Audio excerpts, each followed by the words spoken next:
I was 76 years old the morning I found out my grandson, Dylan, had emptied the college fund I'd been building for him since the day he was born. June 12, 2021. Funny how dates like that etch themselves into your bones. It was around 9:30 in the morning, and I was sitting at my kitchen table in Columbus, Ohio, sipping the same weak Folgers I've been drinking since Reagan was in office.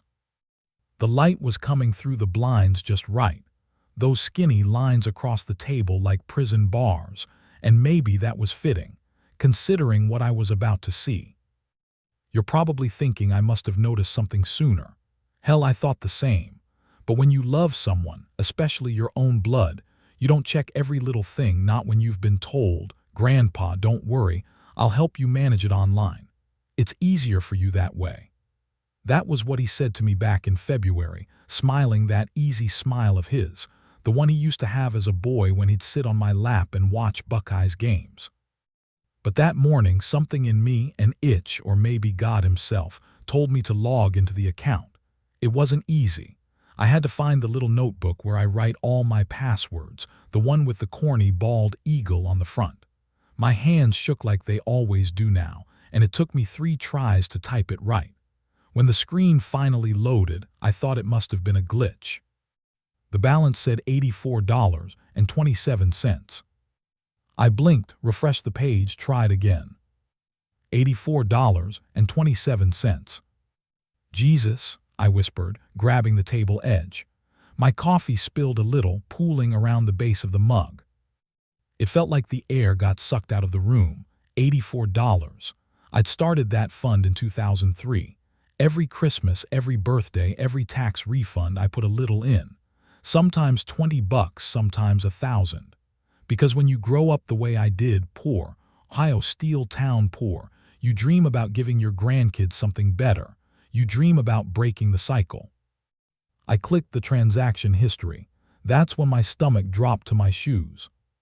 6 withdrawals, all in the last 3 months, all labeled the same, external transfer authorized. Authorized by who? I clicked the details on one of them. There it was, plain as day. Transferred to Dylan H. Wilkes' checking account. My throat went tight. I whispered, "Why would you do this, kid?" Like he was sitting right there in front of me. Like he was still the boy I used to take fishing at Alum Creek, not a 22-year-old man who apparently thought I wouldn't notice nearly $60,000 missing. I called him right away. My hand was shaking so bad I nearly dropped the phone. He picked up on the second ring. "Hey, Gramps," he said, cheerful, out of breath like he'd just been running. "Everything okay?" I'll never forget my own voice in that moment. It came out thin, quiet, like I was already grieving something. "Dylan," I said, "tell me you didn't touch your college fund." Silence, long enough for me to hear my own heartbeat in my ears. Then he sighed.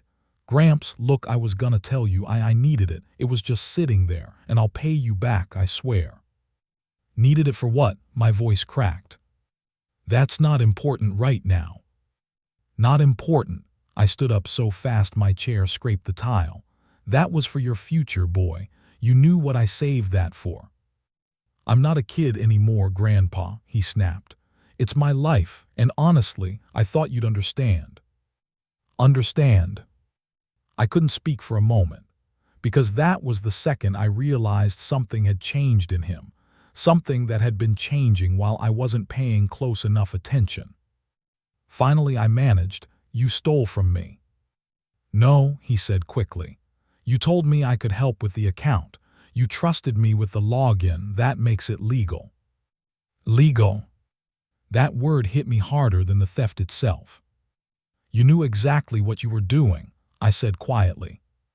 He didn't deny it, not really.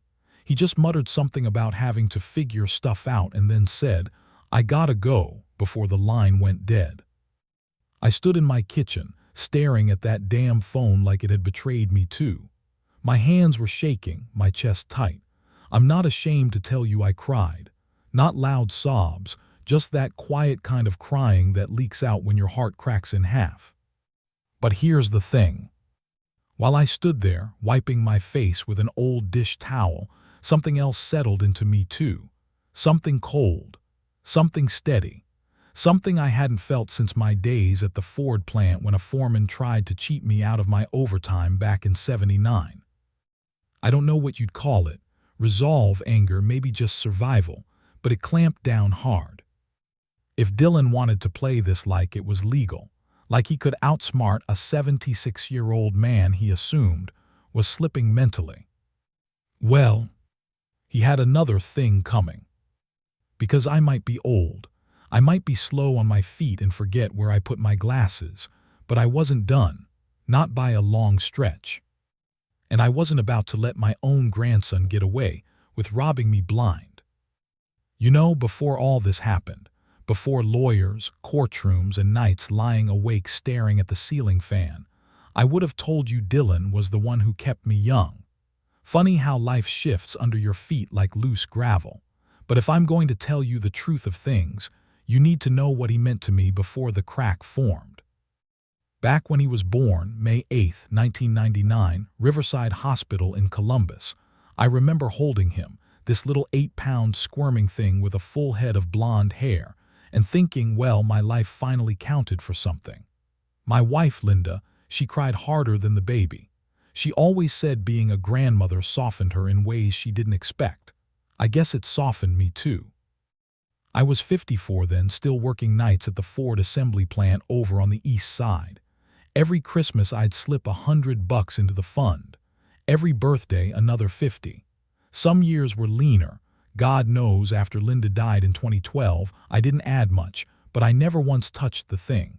Not for bills, not for medical stuff, nothing. Because it wasn't mine. It was his future. The boy loved coming over. I still remember the smell of the sunscreen he used as a kid, that banana-scented junk.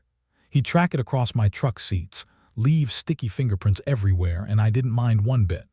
We'd spend afternoons fishing at Alum Creek or tossing a football in my front yard. He'd call me Gramps, but not the lazy kind. His voice always had a smile tucked inside the word. When he got older, around 15, he'd come by less. That's normal. Teenagers drift like dandelion seeds. You get used to it. But he'd still help me shovel the driveway in winter or mow the lawn when my back started acting up. I'd take him to Rooster, S for Wings, and he'd tell me about whatever girl he had a crush on that month. Gramps, he said once, wiping buffalo sauce off his chin, when I go to college, I'm gonna study engineering. Maybe work for Tesla. I laughed. Why not Ford? They treated your grandfather well enough. He grinned. Because Elon Musk is cooler than your foreman ever was. I wanted that future for him. I wanted the world to open for him the way it never opened for me. That's why the college fund mattered. It wasn't about money, it was my way of saying, you get to start where I never could. But looking back, there were signs, small ones, the kind you brush off because you don't want to believe the worst. Like in 2019 when he asked if I could front him, $1,000 for a car repair he swore he'd handle himself. The next week he posted a photo on Instagram, him and his buddies in Cincinnati, Reds game, drinking overpriced beer. I didn't even have Instagram. My neighbor's daughter showed me. When I called him on it, he laughed. Gramps, it wasn't your money I spent. Relax. Or the time in 2020 when he asked to use my address to help with insurance paperwork. My friend Gary from the VFW told me that made no damn sense, but I waved it off. I didn't want to seem distrustful. Even the login thing, I should have known better. Back in February, when I asked him to help me reset my online banking password, he slid into the chair beside me with this practiced ease. He typed faster than I could follow. You sure you're okay with all this online stuff, Gramps? He asked. It's really easy for people your age to get scammed. I chuckled. I'm old, not dead. He smiled, but something in it, well, I didn't see it then. I see it now. He said, why don't I help manage this one account for you, just the college fund. Make sure everything's safe. Safe, I repeated. All right, if you think that's best. He got me to read the code off my phone when the bank texted it to me. Just routine security verification, he said. And because he was my grandson, my own flesh and blood, I didn't hesitate. You'd think at 76, after a life of union negotiations, layoffs, 2 recessions, and 38 years of marriage, I'd have learned to spot a lie when it blinked at me. But love blinds you in ways age never fixes. The last good memory I have of him, before all hell broke loose, was a Sunday morning in April, 2 months before the discovery. He came over unannounced, grabbed a rake, and helped me clear the backyard. We worked in silence for a while, and then he said, "Gramps, you ever regret anything?" I wiped my forehead with my sleeve. "Plenty, why?" He shrugged. "Just thinking about life feels like things are closing in." I should have asked what he meant. I should have paid more attention to the tiredness in his voice. Instead, I clapped him on the shoulder and said, "You'll be fine. You're young." Sometimes I wonder if that was him trying to warn me, or maybe justify what he'd already decided to do. But the real shift, the true turning point, came 2 weeks later when he stopped returning my calls. Not all of them, just enough to make me feel like I was bothering him. I didn't know then that he'd already taken the first withdrawal. I didn't know that each time I left a voicemail, "Call your old Gramps when you get a chance," he was sitting somewhere, spending money I'd saved for him with the trust only a fool carries. And that fool was me. If I had paid attention to those early signs, maybe things wouldn't have gone the way they did. But then again, sometimes betrayal needs space to reveal itself. And Dylan was about to show me just how far a man can fall when he thinks no one is watching. You know, people like to imagine betrayal arrives like a lightning strike, fast, loud, impossible to miss. But in my experience, it creeps in slow, quiet, like water under a door. You don't notice until the floor's already warped beneath your feet. For me, the first real crack didn't come from the missing money. Not yet. It came from a Tuesday afternoon in late April, April 27th, 2021, about 3:40 p.m. I remember the time because Judge Judy was on in the background, and she was yelling at some guy who forged his mother's signature. Funny how life likes its little jokes. My landline rang. Hardly anyone calls that number anymore except spam bots and the VA clinic.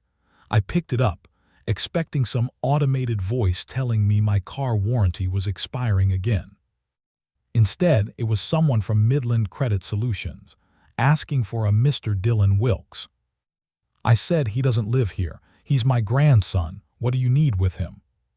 The woman on the line paused too long. "Sir, he listed this number as a secondary contact for a delinquent account." I frowned. "What kind of account?" "I'm not authorized to." "Miss, if you're calling my house, using my time about my family, you can spare me the policy speech." She exhaled. "It's an outstanding balance of $7,842. He missed 3 payments." 3 payments, almost $8,000. My stomach tightened. "All right," I said softly, "thank you." I hung up, but my mind didn't. Something about it felt off. Dylan never mentioned money troubles. He worked part-time at a hardware store, lived with roommates, didn't own a fancy car or anything extravagant. Where would he rack up that kind of debt? Still, I shrugged it off. Kids make mistakes, and it wasn't my job to pry. But the second crack came only a few days later, and this one I couldn't brush aside. I was checking my mailbox, April 30th, a Friday, and there was a letter from Columbia Federal Bank addressed to me, but with a note on the envelope that read, "Important account information." I shuffled back inside, sat on my recliner, slid it open with my house key. Inside was a notification stating, "Your external transfer limit has been updated per your request." My request? The letter went on. "New transfer limit, $10,000 per transaction, effective immediately." I felt the first real cold stir in my chest. I picked up the phone and called Dylan. He answered on the 4th ring, sounding tired, maybe annoyed. Hey, Gramps. You changed something on my bank account. What? No, why? I got a letter saying you did. He hesitated, barely but enough. Oh, yeah, I did. I thought you knew. When we updated your login in February, a rep told me you could streamline everything by increasing the limit, just in case you ever needed to move money fast. Fast for what? I asked. You never know, he said breezily. Emergencies and stuff. That letter didn't say anything about emergencies. Maybe you read it wrong. I didn't read it wrong, Dylan. His tone sharpened. Gramps, I'm trying to help you. You said you trusted me to manage it. No, I said slowly. I asked you to help me reset the password, that's all. Again, silence. Not long. Just long enough for a truth I didn't want to confront to make itself known. Then he said, forced and cheerful, Look, Gramps, I gotta run, but everything's fine, seriously. He hung up before I could respond. I sat there in my recliner, the letter trembling in my hand. There was a sour taste in my mouth, regret maybe, or realization. That night I barely slept. Every time I closed my eyes, that phrase from the letter pulsed like a heartbeat. Per your request. I never made any request. But the third crack, the one that should have opened my eyes for good, came on May 10th. It was a Sunday. Dylan came by unannounced again, same as the month before. Except this time he didn't grab a rake, didn't ask how I was, didn't linger. He came in jittery, smelling faintly of stress, sweat, and some cheap cologne he didn't used to wear. Hey, Gramps, you got a minute? He asked, pacing my living room. His knee bounced. He kept rubbing the back of his neck. You in some kind of trouble? I asked quietly. He snapped his head toward me. No, just things are tight right now. That credit company called the other day. His jaw tightened. They weren't supposed to call you. Why not? You gave them my number. He looked away, muttering, It's complicated. Then he asked the question that slid the knife in, though I didn't recognize the wound until later. Hypothetically, he said, if someone needed a bigger loan than they could get, is there any way they could borrow against something in your name? I stared at him, disbelief turning into a cold kind of fear. Like what? He shrugged. I don't know, a fund, a savings account, something you don't use much. I stood up. My knees popped like they always do, and I said, Dylan, what's going on? What did you get yourself into? He forced a smile. Nothing, forget it, just thinking out loud. But his eyes told a different story. His eyes told me he'd already crossed some line he didn't know how to step back from. He left 10 minutes later. No hug, no easy grin, just a quick, distracted wave before he slipped into his car and drove off. I remember standing on my porch, hands in my pockets, watching his taillights disappear into the blue dusk. And for the first time since he was born, I felt something unfamiliar when I thought of him. Unease. Something was coming, something bad, and deep down, under all the denial and hope and grandfatherly excuses, I knew it. I just didn't know how bad it would be. Not yet. But I was about to learn. You ever have one of those moments where the world doesn't just tilt, it breaks clean through, like ice on a winter pond?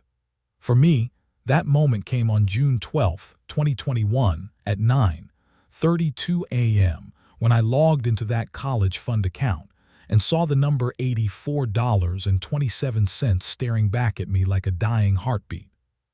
But the truth is, the real punch, the one that knocked the wind clean out of my 76-year-old lungs, came after that. The discovery was just the spark. The shattering was the explosion that followed. When I hung up on Dylan that morning after he muttered his excuses and bilayed on the call, I wasn't thinking about revenge. Not yet. My hands were shaking so badly I had to sit down at the kitchen table. I kept refreshing the page, like somehow the balance would jump back to the $59,212.78 that I'd last seen in December. But it stayed the same. $84.27. I remember whispering, "Tell me this isn't happening." It felt like saying it out loud might undo it, but reality didn't bend for me, not that day. I needed answers, right now. I grabbed my keys, dropped them, cursed under my breath, picked them up again, and drove straight to Columbia Federal Bank on Morse Road. The same branch where I'd opened that fund 18 years earlier. The same branch where the manager, a woman named Sharon McBride, used to give Dylan lollipops when he was small. The automatic doors swooshed open, and the cold blast of AC hit me like a slap. It smelled like paper, toner, and lies, though that last part might have just been in my head. A young teller greeted me with that bright, polished smile banks train into their employees. "Good morning, sir. How can I help you today?" "I need to speak with someone about my account," I said. My voice sounded steadier than I felt. "Checking or savings?" "It's an education account, and it's empty." Her eyebrows twitched, just a flicker. "Let me get a banker for you." She led me to one of those glass-walled offices where everything feels too clean, too quiet, like a room built specifically for people to receive bad news. A young man named Tyler walked in, 20s, neat haircut, a tie that looked too tight for his neck. He sat opposite me, opened his laptop and said, "What seems to be the issue, Mr. Wilkes?" I slid the printout I'd made that morning across the desk. "My grandson and I set up this account years ago. I logged in today and found it drained. I need to know where the money went." He clicked, typed, frowned, clicked more. "Well," he said finally, "there were several authorized transfers." "Authorized by who?" I asked. My voice came out sharper than I intended. He hesitated. "By you." "No," I said, leaning forward. "I didn't authorize anything." "According to our records," he said carefully, "the account password was successfully updated in February. All transfers were performed using the correct login credentials and confirmed through your phone's verification code." "My phone?" "Yes, sir." I sat back hard, my spine hitting the chair. Tyler kept talking, his voice polite and detached, like he was reading a weather report, but I didn't hear half of it. Because I knew exactly what he meant. The moment in February, when Dylan asked me for the code, the bank texted me. He said, "Just routine security." Routine. Routine, my ass. I swallowed, my mouth suddenly dry. "Can I see where the money was transferred?" He turned the screen slightly. There it was, line after line. "Transfer to DHWLKS primary checking. 6 times. $18,500. $9,000. $6,200. $11,000. $9,750. $4,477.78. Amounts that looked random until you added them together and realized they weren't random at all. They were everything. Every birthday deposit, every Christmas contribution, every overtime shift, every check I'd tucked away for a boy I thought would carry my hopes forward after I was gone. Gone in 90 days. Tyler cleared his throat. "Sir, I'm very sorry, but legally speaking, this was an authorized user withdrawal." "Authorized how?" I asked. "Someone tricked me." "Did you share your login information?" "No," I snapped. Then quieter, "I didn't think I did." He folded his hands. "If the individual had access to your phone and your verification code." "I didn't give him access," I whispered, but the truth twisted in my gut. I had given him the code, blindly, trustingly, without a second thought. Tyler leaned in, lowering his voice. "Look, off the record, this happens more than you'd think, especially with older clients." Elder clients. I wasn't stupid. I knew what he meant. He continued, "I'd advise filing a report. It won't be easy, and the bank can't reverse these transfers unless fraud is proven, but you should talk to someone." "Someone like who?" "A lawyer," he said, or Adult Protective Services, I'm sorry, sir. I stared at the screen, at Dylan's name, at the blood-drained history of every sacrifice I'd made. That's when something inside me broke, not a crack this time, but a clean snap. I drove home in silence. No radio, no humming, just the dull roar of the road and the cold, numb feeling that crawled through my chest. When I walked inside, I found myself pacing the kitchen. My hands kept opening and closing, old hands, veined and spotted, but still mine, still capable of forming fists when they needed to. I picked up the phone and dialed Dylan again. He answered on the first ring. "Hey, Gramps. When were you going to tell me?" My voice trembled, not from weakness but from a kind of heat I hadn't felt in decades. "Tell you what?" "That you stole $60,000 from me." He exhaled, annoyed like I was the one inconveniencing him. "I told you I needed it. Things got complicated." "That money wasn't yours." "It was for me, wasn't it? For college, for my future." "That's not how that works, Dylan." He scoffed. "Come on, you're acting like I robbed a stranger." "You robbed me," I said. "Your grandfather." Silence again, longer this time. Then he said something I will never, never forget. "Well, you won't be around forever, Gramps. Someone in the family would have gotten the money eventually." My breath stopped. He went on, "I'm just using what I'd inherit someday anyway." Inheritance. That word hit me like a shovel to the ribs. "And besides," he added, "you said you wanted to help me. I didn't say you could steal from me." He snorted. "Whatever, look, I gotta go. We'll talk later when you calm down." And he hung up. Calm down. Calm down.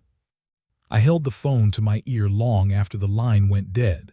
My pulse pounded so hard I could hear it. My eyes burned, not from tears this time, but from something sharper. Betrayal is a slow poison, until the moment it hits the bloodstream all at once. That was the moment. Not the bank account, not the transfers, not the discovery. It was hearing my own grandson tell me my life was already measured and spent, that I was a ticking clock whose savings were just waiting for his hands. That was when the last piece inside me broke, and when something else formed in its place. Something cold, something focused, something patient. I realized, standing there in my quiet kitchen with my heart thudding like an old engine, that Dylan didn't think I would fight back. He thought age made me harmless. He thought trust made me blind. He thought blood made me weak. But he'd forgotten something important. I wasn't dead yet. And he'd just taught me exactly what he thought of me. That was his mistake. I was going to make sure it cost him. You ever hear your own heartbeat louder than your thoughts? That's how the days after Dylan's betrayal felt, each thud a reminder that I was still alive, still here, even if the world I knew had fallen clean out from under me. For years my routines had been simple, predictable. Wake up around 6:30, 2 slices of toast, 1 egg, weak Folgers, a slow walk to get the mail, maybe the VFW on Thursdays if my knees cooperated. But after June 12th, all of that collapsed like a folding chair with a bad hinge. I stopped opening the blinds. The house felt colder, even in June. I kept looking at the framed photo of Dylan on my mantle, the one from his high school graduation. Black gown, that crooked grin of his, me with my arm around him. I'd written a check for $1,000 that day, tucked it in an envelope and told him, "This is just the beginning, kid." Now it felt like a gravestone. The worst part wasn't the money. It was what the money meant. A lifetime of sacrifices, overtime shifts, skipped vacations, pennies scraped together from a pension check, all poured into a future I thought we shared. Now it was gone, and the boy I loved had turned into someone I didn't recognize. The days blurred. I ate less, slept worse. I walked past the mirror one morning and didn't recognize the man staring back. Same gray hair, same sagging jawline, but the eyes were different. harder, older than 76. And I kept asking myself the same stupid question. How could he do this to me? But the answer never came. The phone started ringing constantly. Unknown numbers, credit companies, online payment services I didn't even recognize. One voicemail. Mr. Wilkes, we're attempting to reach Dylan regarding an overdue balance. Next voicemail. Please contact us regarding suspicious activity linked to an account associated with your address. Another. We need verification for a loan application submitted under your family member's name. My chest tightened each time. Dylan hadn't just taken my money. He'd used my address, my identity, my trust as a shield for whatever mess he'd gotten himself into. And now the consequences were drifting toward me, like smoke from a fire he'd lit miles away. I called him every day for a week. No answer. When he finally picked up, it was late in the evening. I remember I was sitting in the dark, didn't even notice the sun had gone down. What do you want, Gramps? He said, not tired, not apologetic, annoyed. What do I want? My voice almost broke. I want you to look me in the eye and tell me why you did this. I told you I needed it. For what? I demanded. He sighed. Stop, just stop asking. You're not going to understand. Try me. No, he snapped, because you'll judge me, everyone does. That's what people say when they know they're wrong, I whispered. He didn't answer, just hung up. The following week, something in me gave out. I woke up on June 21st with a dull ache in my chest, not sharp, not dangerous, just the feeling of a man who's too damn tired to be himself anymore. The house felt empty, too quiet. I sat at the kitchen table for hours without moving. Around noon, my friend Gary from the VFW stopped by. He's a blunt man, 79, bad knees, worse attitude, but he cares in his own way. He walked in without knocking, saw me sitting there and muttered, "Jesus, you look like you got run over by a John Deere." I didn't laugh. He pulled out a chair and sat across from me. "What's going on?" he asked. I shook my head. "Nothing you want to hear." He folded his arms. "Try me." So I told him, every detail, every dollar, every lie. Gary didn't interrupt once. When I finished, he let out a long, slow whistle. "That boy robbed you," he said. "He's my grandson," I whispered. He leaned forward. "Doesn't change what he did." I stared at the table. I keep thinking maybe it's my fault. Maybe I spoiled him. Maybe I didn't teach him right. Or maybe he made a damn choice, Gary said. And maybe you need to stop thinking like a grandfather and start thinking like a man who got screwed. I looked up at him, stunned. "You sound like you expect me to go after him." Gary shrugged. "If you don't, who will? Cops, lawyers, they don't care unless there's a headline. You got to fight for yourself, Lou." I didn't answer. I couldn't. I felt too old, too worn down. He slapped the table suddenly, startling me. "Get up." "What?" "Get up," he repeated, standing. "You sit here, you'll rot." I forced myself up. My knees cracked. Gary pointed at my shoes. "Put those on."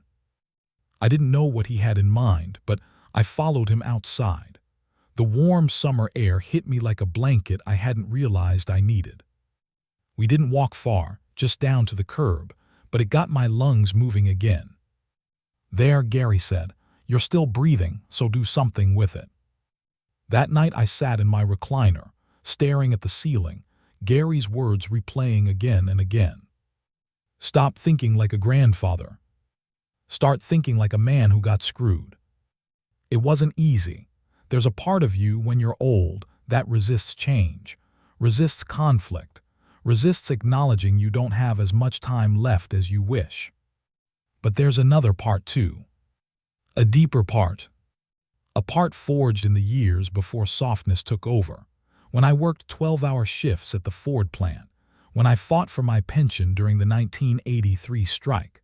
When I buried Linda and kept going even though my heart didn't want to. That part wasn't gone. just buried. So I closed my eyes and whispered something I hadn't said out loud in years. I'm not done, not yet. And for the first time since this whole nightmare started, my heartbeat didn't feel like something happening to me. It felt like something I controlled. Because the man Dylan stole from, the soft, trusting, easy-to-fool grandfather, he was gone. But the man underneath, he was just waking up. And he was angry. You'd think that once a man hits his 70s, he stops learning hard lessons. But betrayal has a way of sharpening you, carving you back into someone you thought you left behind decades ago. After Gary dragged me out of the house that afternoon, something in me shifted, not all at once, but like a locked joint finally coming loose. By the next morning, June 22, 2021, I knew one thing for certain. If I tried to fight this alone, I'd lose. I was too old, too slow, and too blind to the digital tricks Dylan had used to rip me apart. But maybe I wasn't as alone as I felt.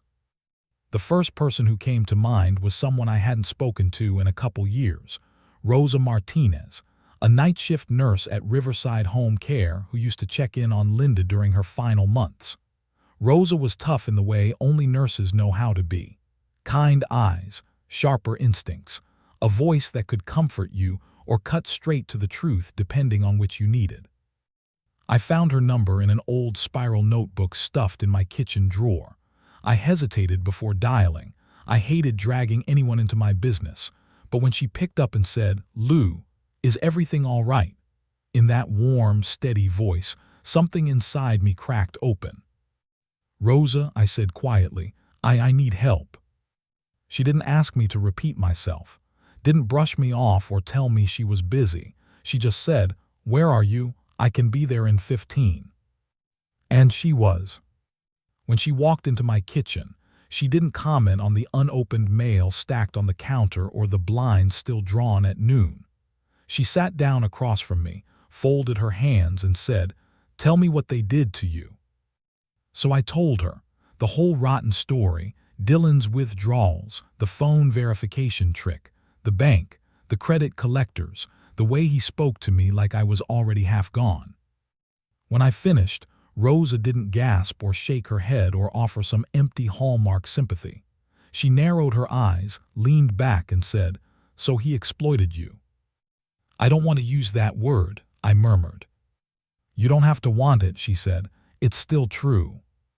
I looked down at my hands. "He's my grandson." "Doesn't matter," she said. "Abuse is abuse, and financial abuse is the most common kind people your age go through." Her words hit me like cold water. Abuse. The word I'd been avoiding. The word that made everything too real. Rosa leaned forward.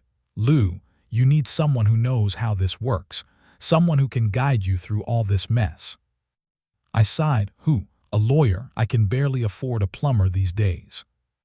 She smiled faintly. "Not all lawyers bleed you dry. I know someone, an attorney who works with older folks. Her name's Margaret Chen. She helped one of my patients a few years back when his son stole from him. Margaret doesn't scare easy, and she knows the system inside and out." I exhaled slowly. "You think she'd help me?" "I think you need to let her." I nodded. "All right, call her."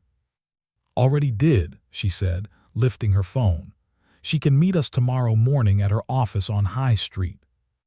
Tomorrow, that soon. A strange mixture of relief and dread washed over me. I wasn't sure I was ready for all this, but I knew I wasn't ready to lie down and die either. Before Rosa left, she opened my laptop and said, "Let's check something." She clicked through my browser, my email, my bank notices, moving with the quick, precise hands of someone who'd done this before. Then she froze. "Lou," she murmured, "did you know he changed your recovery email?" "My what?" "The email connected to your account. It's not yours anymore." My stomach twisted. "What does that mean?" "It means Dylan didn't just trick you once. He set this up, carefully." Hearing it said aloud was like being struck. She looked at me with soft, steady eyes. He planned it, Lou. I felt tears sting, but I didn't let them fall. I just nodded. Okay, all right. Rosa reached across the table and put her hand over mine, warm, firm, unshaking. You're not alone anymore. We'll sort this out, one step at a time. I swallowed hard. Thank you, Rosa, really. She squeezed my hand once and stood. Get some sleep tonight. Tomorrow is going to be a long day. But sleep didn't come easy.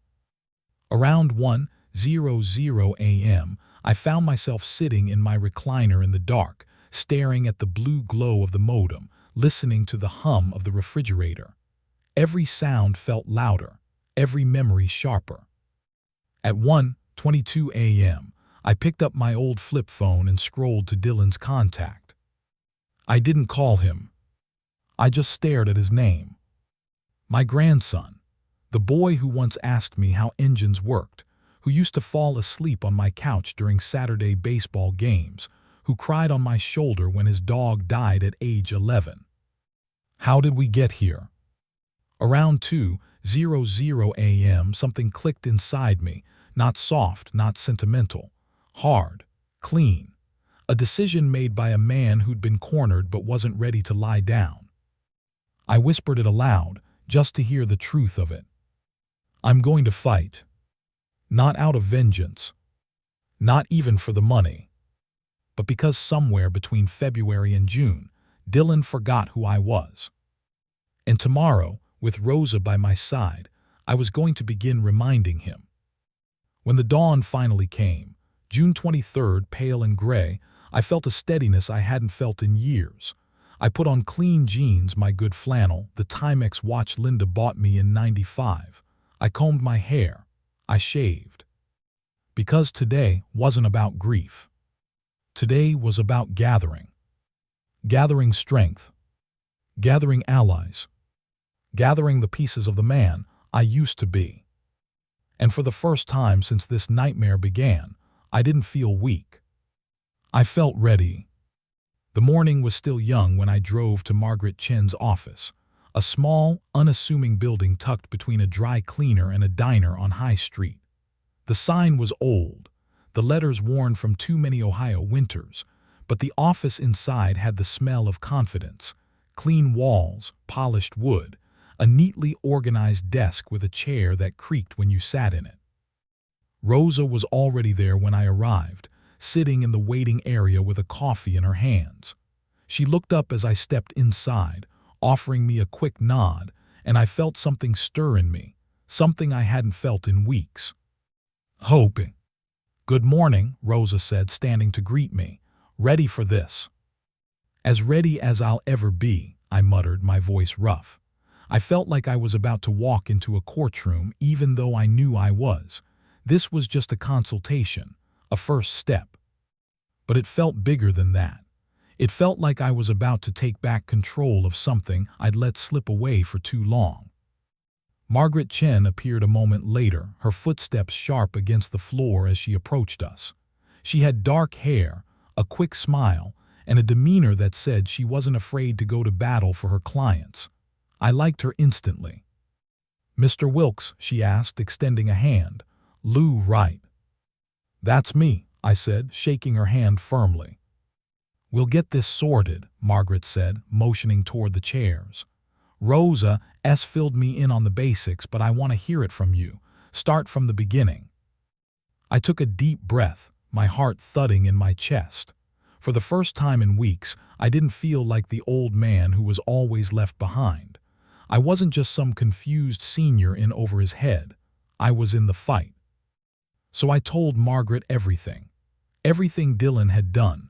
The password resets, the stolen money, the credit companies, the lies he'd told, how he'd tried to justify what he'd done, how he'd stolen from me and thought I wouldn't notice.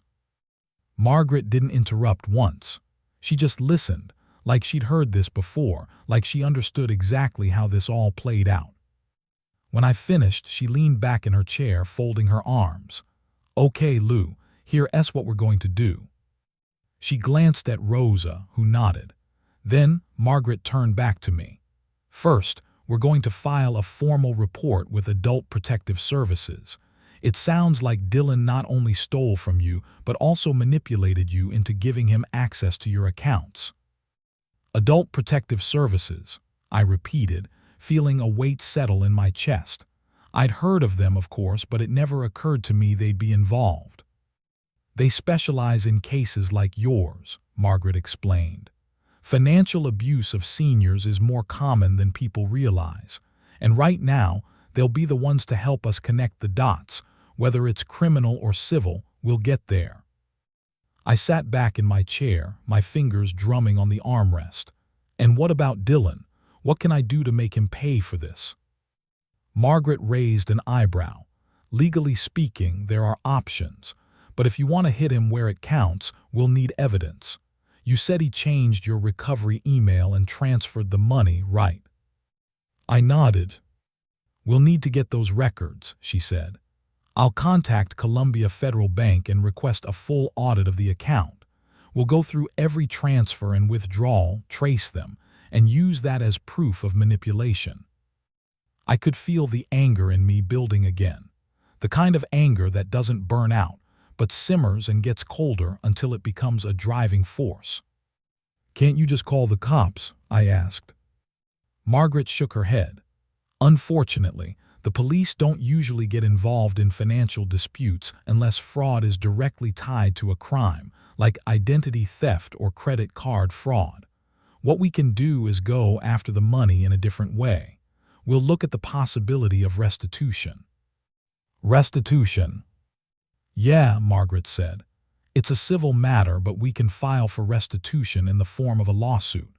That means Dylan could be required to repay the money, and if it's proven that he stole from you, the court will likely give us a very clear path to recovery. It won't be quick, but it'll get you justice. I nodded, digesting everything. I didn't know how long this was going to take or how messy it would get, but I could see a way forward. I could see a chance to take control again, even if it felt like it had been ripped from me. Thank you, Margaret, I said. I didn't think I had any options left. You do, she said, giving me a reassuring smile. And if Dylan wants to keep digging a hole, we'll be there with the shovel. I appreciated her confidence, but a part of me wondered if I'd ever really have a fair chance against someone who knew how to manipulate the system. But I was done being afraid. Done letting Dylan's betrayal make me feel small. The meeting lasted another hour, but when we finally left Margaret's office, I felt something shift inside me. It wasn't a miracle. It wasn't the end of the fight, but it was the beginning. As Rosa and I stepped into the parking lot, I looked at her and said, "What's next?" "Next," she said, "is you get ready for a battle, but you're not in this alone anymore, Lou, not by a long shot." And I realized for the first time in weeks that I could do this. I had to. Because this wasn't just about the money. It was about taking back my dignity. It was about showing Dylan that no matter how old I wasn't going down without a fight. I had the lawyer, I had Rosa, and I had a plan. Now all I needed was the courage to see it through. And that courage, it wasn't just something I found, it was something I remembered. It felt like the world moved in slow motion after the meeting with Margaret. The days dragged on in a way I hadn't experienced in years. I spent more time staring at my phone, more time talking to Margaret and Rosa about the next steps, and less time pacing around my empty house, lost in the fog of betrayal. But the fog lifted when the first big piece of the puzzle fell into place. It was early in July and the weather had turned hot, the air thick with the heavy smell of summer. I was sitting at the kitchen table, staring at the paperwork Margaret had sent over. The bank's audit had arrived, a thick envelope, one that made my hands tremble as I opened it. The numbers on the page were more damning than I expected. Every withdrawal was meticulously logged, every transaction tied to the same account, the same address, the same verification codes. It was like Dylan had thought he could erase all the signs of his actions, but he hadn't accounted for the thoroughness of a lawyer who'd spent years fighting for people like me. Got him, I whispered to myself as I flipped through the pages. My stomach tightened, not with relief but with something darker: anger, rage, and a steady, growing sense of justice that was slowly taking hold. I called Margaret. "Lou," she said, her voice warm but serious, "we've got everything we need to file a claim. The bank is cooperating and we've got Dylan's signature on the transfer request forms. He didn't think he'd get caught." "You were right," I said, a smile tugging at the corner of my mouth. "He was careless." "People get sloppy when they think they're untouchable," she replied. "But we're not done yet. We'll file the civil suit for restitution and request an injunction to freeze any further movement of funds. I'm also preparing a petition for a court order to retrieve all electronic communications related to these transactions: text messages, emails, even social media. He used your phone number and email, Lou. We'll track that down." I leaned back in my chair, trying to process it all. It was overwhelming, but it was also a relief to know that I wasn't fighting this battle alone anymore. I had Rose's steady support. I had Margaret's expertise. And now I had the law on my side. "You think he's going to fight this?" I asked, already knowing the answer. "I'm sure he will," Margaret said. "He's not going to just roll over, but he's got no leg to stand on. Not with the evidence we've gathered. I'd be surprised if he doesn't try to settle quickly once he realizes we're serious." 2 weeks later, Dylan finally called me back. It was a Monday afternoon. My phone rang and I saw his name on the screen. My heart skipped, but this time I wasn't shaking. I wasn't afraid. I answered the call. "Gramps," he said, his voice almost too casual. "I've been busy. I know you're pissed, but I just want to say I'm sorry. I didn't mean for things to go this far." The words hit me like a slap in the face. He sounded like he was trying to talk me down, like I was the one overreacting, like it was all just a misunderstanding. I leaned forward, my voice steady. "Dylan, you didn't just go too far. You stole from me. You took money that wasn't yours and you used my trust to do it. You're not sorry for what you did, you're sorry you got caught." There was silence on the other end. I could almost hear him trying to figure out how to handle the truth that had just landed on him like a ton of bricks. "Look, Gramps, I know I messed up, okay? I'll pay you back, just let's not make this worse." "Too late for that," I said. "I've already talked to a lawyer. I've got everything I need. I'm not going to let you walk away from this without facing the consequences. You think a few words are going to fix this? You think sorry is enough to erase what you did?" He didn't say anything for a long time. I could hear his breathing on the other end, a telltale sign that he was thinking, weighing his options. Then he said something that made my blood run cold. "You don't get it, do you? You're old, Gramps. You're not going to win this. You're not going to get that money back. You think I'm the only one who's done this. You think they'll side with you over me. You're just another old man trying to cling to something that doesn't matter anymore." My hands tightened into fists, and for a moment I thought about hanging up. I thought about leaving it at that, but I didn't. "I did get it, Dylan," I said quietly. "I got it the moment you told me I was just another old man. But you're wrong. This isn't about money anymore. It's about respect. It's about you understanding that you don't get to just take what you want from people who trusted you. Not me, not anyone." He was silent again, and this time it wasn't the silence of a person trying to come up with excuses. It was the silence of someone realizing they were backed into a corner. Finally he spoke. "I'll get the money back," he said, almost pleading now. "I'll wire it to you, all of it, just please don't go to the cops. Please, Gramps." I could hear the desperation in his voice.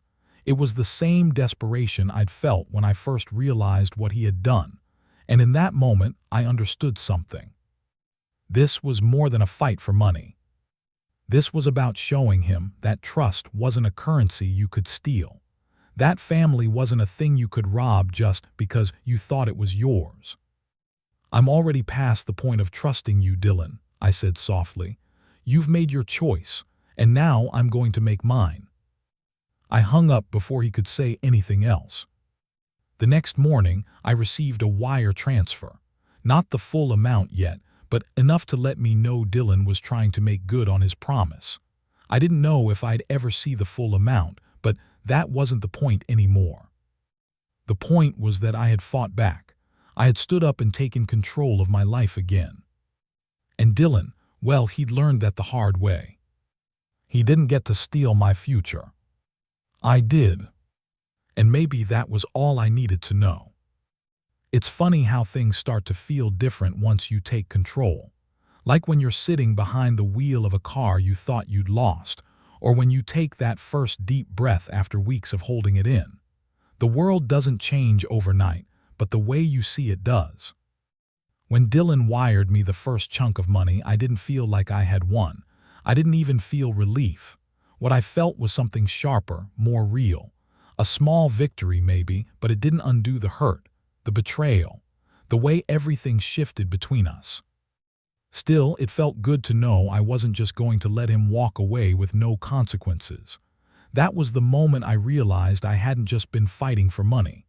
I'd been fighting for something deeper: respect, justice, and the simple right to not be taken for granted, especially by family.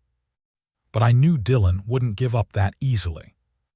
About a week after the wire transfer, I got another call from Dylan. This time, his voice wasn't pleading, wasn't panicked. It was cold, resigned, like he knew what was coming, but he wasn't quite ready to face it. "Gramps," he said, his voice flat, "I got a lawyer. I don't know what you're trying to do here, but I'm not going to let you ruin my life over this." I felt a bitter laugh rise in my chest. "Ruin your life? You ruined it yourself, Dylan. You're the one who crossed the line. You're the one who betrayed me." "Stop acting like you're the victim," he snapped. "I didn't have any other choice. I didn't think you'd notice. I didn't think you'd." "Fight back," I finished for him. "I didn't think you'd steal from me, Dylan."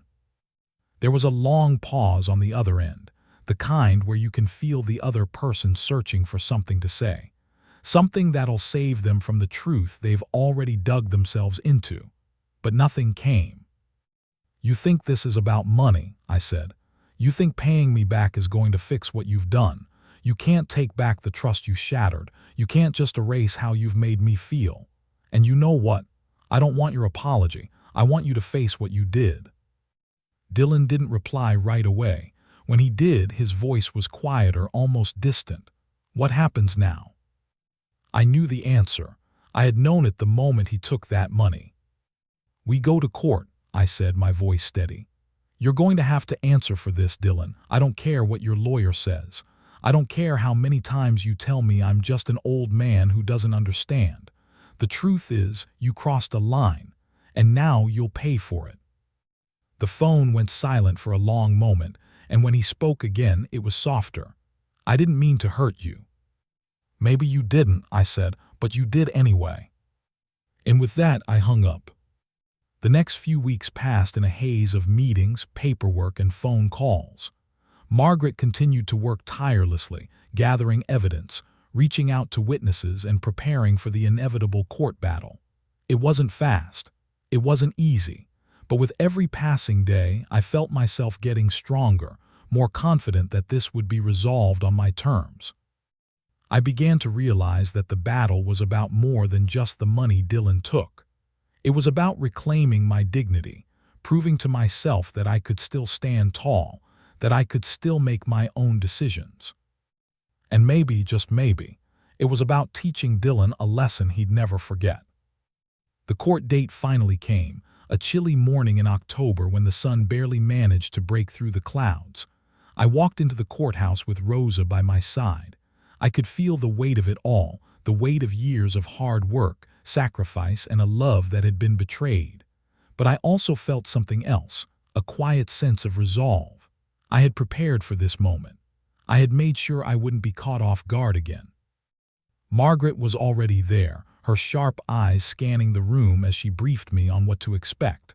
Dylan had shown up too, sitting across the room with his lawyer, looking out of place and out of time. He didn't look like the boy I'd once trusted. He looked like someone who had lost everything. The judge entered, and everything went quiet. The trial didn't last long, just a few hours of back-and-forth legal jargon, but it felt like days. Margaret's arguments were airtight, and Dylan's lawyer stumbled more than once, trying to undermine the evidence. Dylan barely spoke during the entire proceeding, sitting with his arms crossed, his face unreadable. But the thing that stood out the most to me was the way Dylan wouldn't meet my eyes.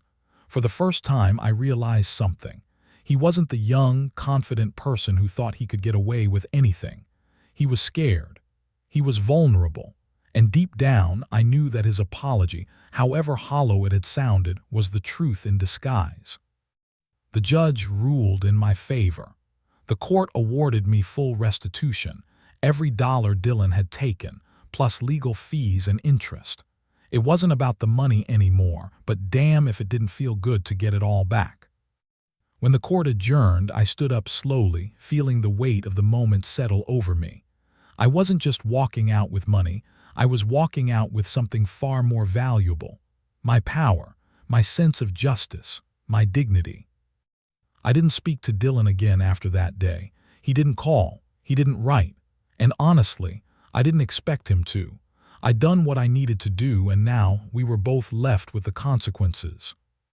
But I'd never forgotten the boy he used to be, the one who trusted me, who asked for my help, who believed in family the way I did. Maybe one day, Dylan would understand the full weight of what he'd done. Maybe he wouldn't, but in the end, that wasn't for me to decide. What mattered was that I'd fought back. And that was enough. The days that followed the trial felt different. Lighter, but not in the way I thought they would. I expected relief, like a weight being lifted from my chest. Instead, I felt quiet, peaceful in a way, but not the kind of peace that comes from the absence of conflict. It was the kind that comes from knowing you did the right thing, even if it didn't feel like a win. I took my time getting back to normal. For the first time in months, I opened the blinds and let the sunlight flood into my kitchen. I sat at the table and drank my coffee like I used to, without the gnawing worry in the back of my mind. The house felt a little warmer, a little less empty. But every now and then my mind would wander to Dylan. I thought about him, where he was, what he was doing, if he had learned anything from all this. I didn't know, and honestly I didn't need to know anymore. The decision to fight for myself, to stand up for what was right, had been mine to make. What happened after that was no longer in my hands. A month later, I received a letter in the mail. The handwriting on the envelope was familiar, though it had been a while since I'd seen it. Dylan's handwriting. For a moment, my heart skipped a beat, a knot tightening in my stomach. I opened the letter slowly, unsure of what to expect. It was brief. Gramps, I've been thinking a lot about what happened. I don't expect forgiveness. I don't expect things to go back to how they were. But I owe you an apology. What I did was wrong. I'm sorry. Dylan. It wasn't much, but it was something. And in its own way, it was enough. I didn't expect him to fix everything with a letter. I didn't expect him to undo the hurt he caused. But he had taken a step. A small one, but it was a step. And maybe that was all I could ask for. The rest of the year passed quietly. I spent more time at the VFW, reconnecting with old friends, and even started volunteering at the local church on Sundays. I'd forgotten how much I enjoyed helping others. It gave me something to focus on, something bigger than myself.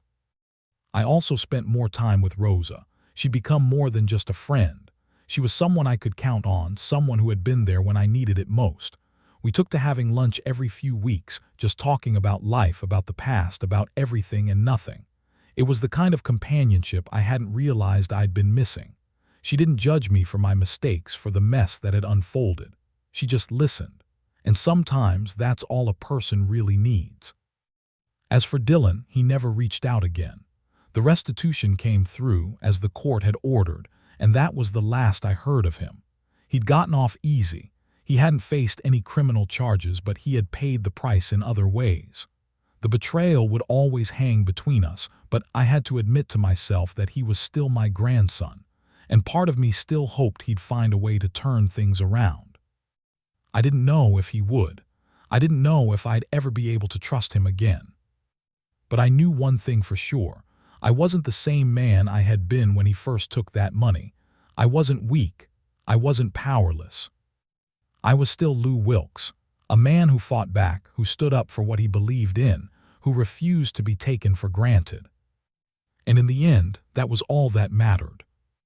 The house was quiet that evening. I sat at the kitchen table, staring out the window at the dimming sky. The air smelled faintly of autumn, of leaves and change. The silence was no longer uncomfortable. It was just a part of the rhythm of life. For the first time in a long time, I felt a sense of closure, not just over the money, not just over Dylan's betrayal, but over everything. All the years of feeling like I was invisible, of feeling like I had no control. I had reclaimed my dignity, my strength, and my peace of mind. And as I sat there, the weight of everything finally settled. It wasn't just about winning. It wasn't about proving anyone wrong or getting revenge. It was about reclaiming what was mine, not the money, not the family name, but my own sense of self. I may have lost a lot in the past year, but I had gained something far more important, the knowledge that no matter how old I got, no matter how many times I'd been knocked down, I could always rise again. And that, in the end, was worth more than anything. I looked up at the clock on the wall. The hands ticked slowly, the minutes passing as I sat there, contemplating the quiet peace that filled my soul.